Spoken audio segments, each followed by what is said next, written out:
Alrighty boys, welcome back to another step-by-step video. Now, to get us started here for today guys, we're going to be starting over on Oregon.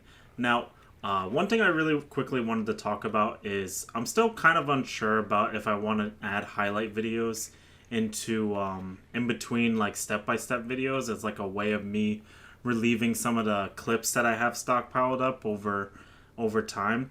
So please let me know down in the comments what you guys think about the highlight videos versus only doing step-by-step videos, and let me know what you guys think about it.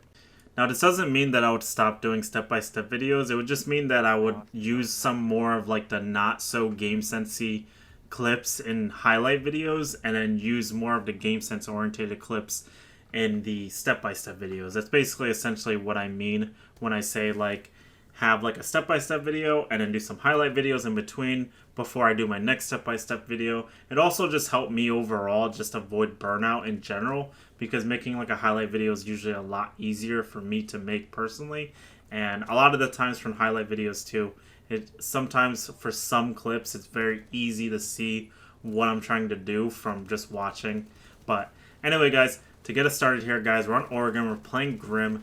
Now, I've talked about this before in another step-by-step video, but when you don't have a flank watch operator, that means one of the people on your team need to be holding flank watch, okay? And so what I decided is I'm going to go ahead and hold this classroom cross. Now, one of my teammates, for context, is going to give me a call out for meeting that there's a guy trying to flank. I told my Ash to run in here to get the bandits off the wall for my ace. And then he's going to go ahead and run back out here. I'm going to look at the left side split. Now, he didn't tell me which side of meeting he was on, but I'm going to go ahead and guess correctly where he would show up and get a free kill on him. Another guy tried to flank through classroom right there. I'm going to get a free kill on him. And then I'm going to go ahead and rotate up to Chop Trophy here. And I want to start droning because we're in a nice 5v3 position. Unfortunately, my team is going to end up like rushing right into a plant right away without droning the last couple people. And what's going to end up happening here is my guy who runs into the plant is going to die. I'm going to hit a Legion Mine, so that means I can't get my bees down. My Dokkaebi is going to die to Attic. And then there's going to, long story short, be a call out for bottom classroom that there's a mute playing below looking through the holes that the Ash made earlier in the round. So I'm going to go ahead and sprint down, get the kill on this guy, and then now we're in a nice 2v2 position. Unfortunately, it could have been a lot smoother, but what's going to end up happening here, 2v2 position, playing with Mr. Hitman, he's going to walk in and he's going to get the last 2 kills because he's just that guy, and then we secure the round. So next up here, guys, we're going to be on Canal. We're playing Striker here, and I have Impact EMPs, and I also have Flashbangs. Now, my original intention with this operator choiceage and like the idea that I was going to go for was I was going to help Ace get the main wall with my Impact EMPs, and then I wanted to use my Flashbangs to flash a guy on red, which would essentially force him to back down, like to run down red to like avoid the flashbangs is the idea, or else I would swing and get a free kill on him. And then what I wanted to have happen was I wanted my Twitch to go on the first floor and just wait at the bottom of red for the guy to come running down so he could get the free kill, and then we would successfully get red control. That was going to be my plan for this round. That's not what's going to end up happening here. And basically, long story short, they have a hole in this wall right here, so I have to wait basically right here, and I just gotta hold this just to make sure no one's peeking it. And later on in this game, they do end up actually peeking this window. For whatever reason, for this specific round, they're not gonna peek through this window. But right here, all I'm doing is I'm waiting for my ace to rotate over to the main wall so I can go ahead and start Impact EMPing the wall, and then he can try to open it. So right here, I'm gonna EMP the wall. He's gonna unfortunately toss his ace charges a little bit late, and then he's gonna die to a guy on red stairs kill box right here. And then what I'm going to do here is I'm going to go ahead and open up the barricade right here. I'm going to go ahead and reload, and then I'm going to swing again expecting this guy to try to run out, and I get myself a free kill on him. Now, right here, my Twitch is going to jump in, or his plan was to jump in, but long story short, what I'm going to do is I'm going to flash for him so that way his entry is just a little bit more safe. Does that make sense? Because like I can flash from him from my window, and then he's going to be able to jump right on in. But right here, we see Melusi on the feet holes, and then we know Bandit is inside a server because we're going to see him right here on the drone. So then what I'm going to do here is I'm going to flashbang. My teammate's going to jump in. Unfortunately, he is going to lose this gunfight, but I'm going to go ahead and also hop in here. And then what's going to end up happening here is I'm looking for the Melusi right here, but he apparently rotated into server here. So I'm going to go ahead and swing green here. Bandit gets too aggressive, so I get a freebie. Now, my teammates told me that this last guy was hard left on my doorway, but I didn't trust the call out completely, so I just didn't even challenge it. And for good reason too, because he actually rotates over to the A bomb site, and I'm gonna go ahead and just spray across here and get a lucky headshot on him right here to secure the round.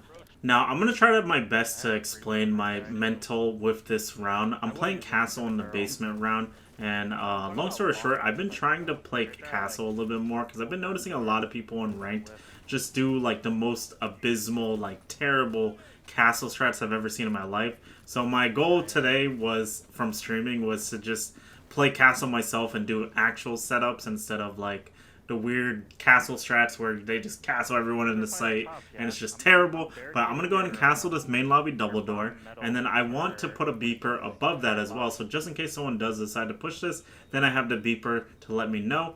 And then I'm going to go ahead and also do this open area double door for kitchen, and this also just prevents people from being able to just flood right into open to try to eagle contest or off rip. And then we're going to make feet holes for the window, put a beeper on the window. And right here I'm actually talking to my teammates. I'm like, hey, are you guys playing up here? Because the whole plan with this castle was to have my teammates play up here, and then I was going to play in the site. But they told me they're not going to play upstairs. So I'm going to go ahead and play it myself because I don't want to just easily give up this control, long story short. And right here, what's going to end up happening is I reinforced the hatch. Now, I was going to reinforce both hatches, but I decided not to.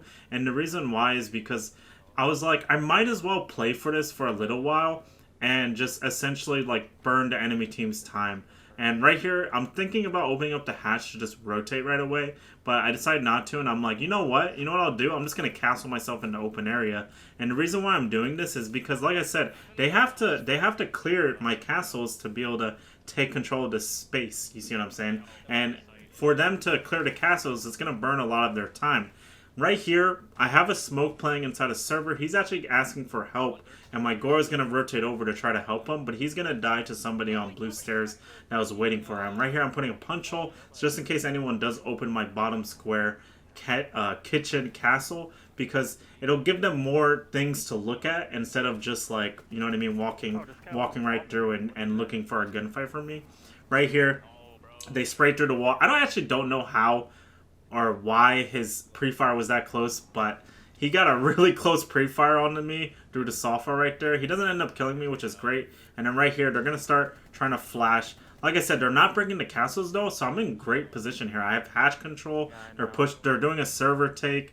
All I really got to do here is just keep holding this, and they have no plant. Right here, Striker is going to try to make a rotate to try to kill me inside of open. Unfortunately, he's unaware. And then I'm going to shoot a guy with my gun to his foot and get a free kill right there. And then last guy, 2v1 position, he's also over by server. And so, like I said, he has to kill me to be able to even have a chance of winning this round. And right here, he rotates up to top blue. I'm going to get a little bit of damage off on him. And then I had the great idea to go through this rotate hole. Unfortunately, when I go through this rotate hole, he actually rotates back down to server. So I'm like, oh, snap. I need to rotate back, get back on the hatch, and make sure he doesn't just flood into sighting and basically ignore me. But long story short, we have Echo here, so that way he doesn't like charge in because the Echo stops him. And then right here, there's Goyo Fire, so I'm like, he can't push through the Goyo Fire because I already lit him up. And then I'm going to go ahead and swing him here once again because I'm expecting him to rotate back up right here because, like I said, he has to kill me. He has to kill me or else he can't win this round. And I'm going to go ahead and just swing, get myself a free kill, and then we secure the round, securing the game.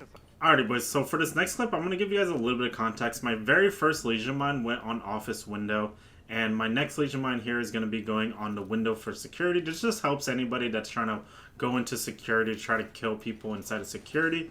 And then I'm going to reinforce this fountain single wall. You could make a rotate hole there, but I prefer reinforcing it so that way if you do lose security, you don't just have a massive gaping hole in your defense setup. So that way, it's just a little bit easier to play. Put a BP on this wall right here. And then I want to get a Legion Mine on these Archives windows and the Archives walk-in as well. So that's like my main priority here, and that's the reason why I'm playing inside of Arcus here. Right here, I'm going to get Flash. Now, right here, I'm telling my team that they're probably going for a rush plant. So I'm having my teammates rotate back in so we're all surrounding and just making sure that they don't have some kind of easy plant position basically. Now right here, my vigil is telling me that he's going to go below. So what I decided to do is I'm going to go ahead and open up the hatch here. And what you're going to see me do is I'm going to go ahead and put another laser mine on the door first off to try to stop the rush. And then I'm going to go ahead and prone on this hatch here because we do have a cross with the lockers guy. So I can go ahead and hold a cross now with my vigil to try to protect him to see if anybody tries to run downstairs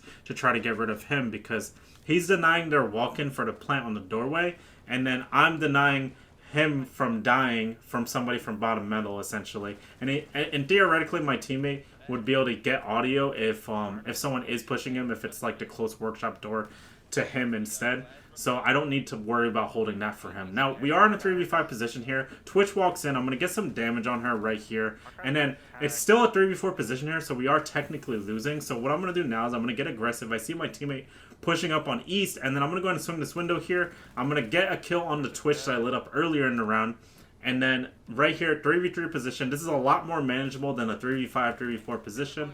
And then I'm going to go ahead and start putting my Legion Mines for office double. Now my Vigil is going to keep pushing up here. And I believe he is going to end up getting picked off here, which is kind of unfortunate for us. But 2v3 position is a whole lot easier to manage than a 3v5 position. Now, in the 2v3 position right here, my smoke is going to get aggressive, and he is going to go ahead and kill somebody outside of, I believe, Archives for this clip, which is basically telling me that the last two guys are most likely going to be pushing east/office. So, like I said, I'm getting Legion Mines down for the walk-in for office, because basically right here, all I need to do is just prevent them from walking into office. I can play off my Legion Mines, so I'm right here, I'm just waiting for a goo mine to proc, and then I'm going to go ahead and swing. Right here, my teammate's giving me calls that the last guy is top metal, so after I kill this guy on office double door, he's going to hit my Legion Mine. I'm going to get a free kill on him. And then I'm going to go ahead and run over. And I'm going to wallbang close metal door and get myself the last guy to secure the game. But anyway, guys, hope you guys enjoyed today's step-by-step video. Make sure to like and subscribe. And I will catch you guys in the next one. Peace!